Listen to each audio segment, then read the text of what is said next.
ரொம்ப சொதன்னு இல்லாமல் சூப்பரான ஒரு மீன் குழம்பு ஊற்றி சாப்பிட்றதுக்கு அட்டகாசமாக இருக்குது. இது அம்மா தான் செஞ்சுருந்தாங்க. அம்மா செஞ்ச இந்த நெத்திலி மீன் குழம்பு அவங்க எப்படி செஞ்சாங்கிறத பார்க்கலாம். மிக்ஸி ஜார் எடுத்து 1 ஸ்பூன் சோம்பு போட்டு 2 பெரிய தக்காளியை போட்டு அதில் 4 ஸ்பூன் வந்து அம்மாவே வறுத்து அரைச்ச குழம்பு மிளகாத்தூளுங்க.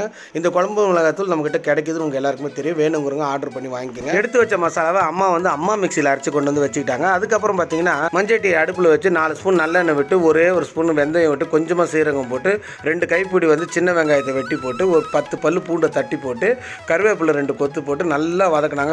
கமன்னு வாசனை வந்த உடனே அரைச்சி வச்ச பேஸ்ட் இதோட ஆட் பண்ணிவிட்டு நல்லா பச்சை வாசம் போன உடனே திக்காக கரைச்ச புளி இந்த குழம்புக்கு தேவைப்படுற அளவு தண்ணியை விட்டு இது 4 பேர் சாப்பிட்றதுக்கு சரியாக இருக்குங்க. இந்த அளவுக்கு உப்பு போட்டுங்க.